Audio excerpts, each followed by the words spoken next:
Hello and welcome. Today's topic is a little bit different because it's about random facts about protein. Do not forget this chart. These are essential and these are non-essential amino acids in our body. Non-essential because our body can create or synthesize at any time.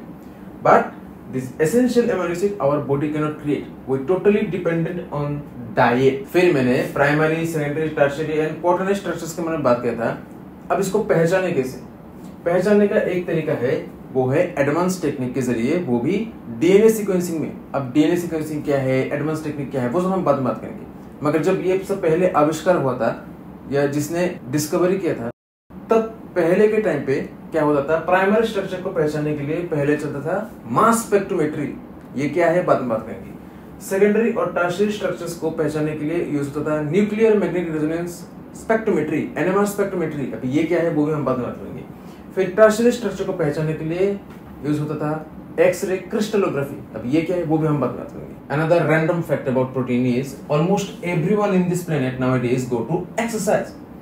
Exercise due to social media influence. During exercise, we consume branched chain amino acid in protein powder or in protein supplement. There is a common term BCAA, branched chain amino acid. What is this? Branched chain amino acid is basically those amino acids which are branched. I mean, this is a particular group of amino acid, particular basic structure which is alpha amino acid and alpha carboxyl group. Okay, and both part is carbon. Now that carbon is known as R or side chain. Now when this side chain is associated with another particular group, due to the existence of extra particular group, the entire structure of amino acid becomes branched chain. Suppose in our body there are only 3 essential amino acids which are known as branched chain amino acids. These are valine, leucine, isoleucine. Only these 3 amino acids in our body are known as branched chain amino acid. In valine there is an extra group which is known as isopropyl group. In leucine we can find isobutylene group and isoleucine has hydrocarbon group. मेरे कहने का मतलब ये है कि आजकल लगभग हर कोई जिम जाता है, एक्सरसाइज करता है. उस दौरान लगभग हर कोई जो एफोर्ड कर पाता है, मतलब जो औकात रखते हैं कि प्रोटीन पाउडर खरीदने की. अब प्रोटीन पाउडर लगभग हर कोई खाता है. इसमें से एक टर्म बहुत कॉमन है जो है BCAA, branch chain amino acid. मतलब कुछ अमीनो एसिड होते हैं जिसका एक्स्ट्रा ब्रांच चेन होते हैं. मतलब ये जो अमीनो एसिड का स्ट्रक्चर है जिसमें अल्फा अमीनो ग्रुप रहते हैं, अल्फा कार्बोक्सिल ग्रुप रहते हैं, दो तरफ से साइड चेन रहते हैं जिसको हम एक्स्ट्रा आर चेन कहते हैं. ठीक है, आर शॉर्टकट में.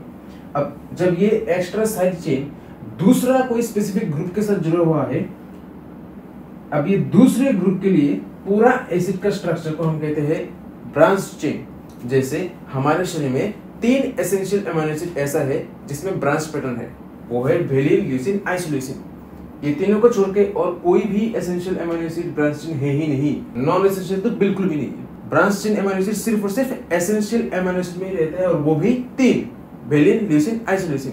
अब वेलिन में जो एक्स्ट्रा ग्रुप है इसको हम कहते हैं आइसोप्रोपाइल ग्रुप. ल्यूसीन में है आइसोब्यूटाइल ग्रुप और आइसोल्यूसिन में है हाइड्रोकार्बन ग्रुप. तो इतना बेसिक चीज आपको याद रखना पड़ेगा. And almost 40% of our muscle mass is made with branched chain amino acid. Now, as I said, almost everyone who can afford are taking protein supplements. I mean, protein powder. Now, in protein powder, there are almost all types of essential and non-essential amino acids. But how to know that this protein powder you are eating is genuine or fake? To identify this thing, there are specific tests for specific amino acids in biochemistry lab. मतलब लगभग हर कोई protein powder खा रहा है आजकल. ठीक है, protein powder में क्या है, लगभग हर तरीके का essential non essential amino acid रहते हैं. अब आप जो खा रहे हो प्रोटीन पाउडर वो असल में जेन्युइन है या फिर फेक है, इसको पहचानने के लिए अलग अलग अमीनो एसिड के लिए अलग अलग टेस्ट होता है या फिर उसको पहचानने का एक जरिया होता है. First of all, ninhydrin test. Ninhydrin is basically a organic solvent. It's a white colour organic solvent and name is methyl salicylate. Now, when this organic compound reacts with these amino acids, the color changes into purple color, and the purple color compound is known as Rohmann's purple। मतलब ये जो ninhydrin test है, ninhydrin क्या है? एक सफेद colour का एक ऑर्गेनिक कंपाउंड है जिसका नाम है मिथाइल सेलुलोल। मिथाइल सेलुलोल को हम निनहाइड्रीन कहते हैं। हर कोई अमीनो एसिड के साथ रिएक्ट करता है, रिएक्शन होने के बाद इसका रंग बैंगन जैसा होता है, पर्पल कलर, ठीक है। Now this ninhydrin test reacts with all amino acid except proline and asparagine because proline has imido group. Imido group reacts with methyl salicylate, I mean ninehydrine, and the color changes into yellow color. And the asparagine has carbamide group. The carbamide group reacts with methyl salicylate or ninehydrine and converts into brown color. Now try to understand this chart. There is a xanthoproteic test. This test is specific test to identify phenylalanine. Next is Millon's test or Obermeyer test or Folin-Kolkel-Tewes test.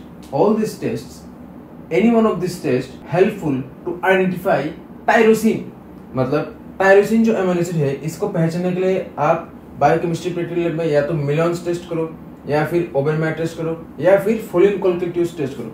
तीनों में से जो भी आपके biochemistry practical lab में available है कर लो, तो आपको पता चल जाएगा कि टायरोसिन है या नहीं, ठीक है। Next Hopkins Cole test for tryptophan. Tryptophan को पहचानने के लिए आपको हॉपकिंस कोल टेस्ट करना पड़ेगा। कैसे करना पड़ेगा? बायोकेमिस्ट्री प्रैक्टिकल लैब में डेमोन्स्ट्रेटर है, उनको पूछ लो। Next Sakaguchi's test to identify arginine, nitrochloride test और सुलिवान टेस्ट फॉर सिस्टीन। मतलब सिस्टीन नाम का जो अमीनो एसिड है उसको पहचानने के लिए आपको या तो नाइट्रोक्लोराइड टेस्ट करना पड़ेगा या फिर सुलिवान टेस्ट करना पड़ेगा। दोनों में से कोई भी एक कर लो जो आपके लैब में अवेलेबल है। Then Pauly's test for histidine. Histidine amino acid को पहचानने के लिए पाउलिस टेस्ट करना पड़ेगा। Then sulphur test for methionine. Methionine amino acid को पहचानने के लिए आपको सल्फर टेस्ट करना पड़ेगा। Sulphuric acid test for glutamic acid और ग्लूटामेट। मतलब ग्लूटामिक एसिड नाम का जो अमीनो एसिड है या फिर जिसको हम शॉर्टकट में ग्लूटामेट कहते हैं, इसको पहचानने के लिए आपको सल्फ्यूरिक एसिड टेस्ट करना पड़ेगा। Then lead hydroxide test for aspartic acid. Aspartic acid नाम का जो अमीनो एसिड है इसको पहचानने के लिए आपको लेड हाइड्रोक्साइड टेस्ट करना पड़ेगा। Then EDTA test to identify serine. EDTA means ethylene dioxide tetraacidic acid. मतलब सेरीन नाम का जो अमीनो एसिड है इसको पहचानने के लिए आपको EDTA टेस्ट करना पड़ेगा। EDTA का मतलब है इथिलीन डाइऑक्साइड टेट्राएसिडिक एसिड। अब ये चीज क्या है वो आप केमिस्ट्री में सीख चुके हो, ठीक है। Aldehyde test for alanine. Alanine नाम का जो अमीनो एसिड है उसको पहचानने के लिए आपको एल्डिहाइड टेस्ट करना पड़ेगा। Next hydrochloric acid test for glycine. Glycine नाम का जो अमीनो एसिड है इसको पहचानने के लिए आपको हाइड्रोक्लोरिक एसिड टेस्ट करना पड़ेगा। Fluorescent assay kit to identify threonine. Then to identify lysine and branched chain amino acids like valine, leucine, isoleucine. These 4 amino acids you can identify via colorimetric test और colorimetric kit। मतलब colorimetric kit जो है इसके जरिए आप lysine और branch chain amino acid मतलब valine, leucine, isoleucine ये 4 अमीनो एसिड को आप डिटेक्ट कर सकते हो, ठीक है। And lastly lab test to identify leucine. So all these specific tests are available for specific amino acids which are very lengthy, time-taking and hectic procedure. Now, to resolve this problem, there is a shortcut technique to identify each amino acid, which is mass spectrometry or mass spectroscopy. Through this process, you can identify every types of amino acids present in your protein powder or any protein structure. See you in the next video then. Bye.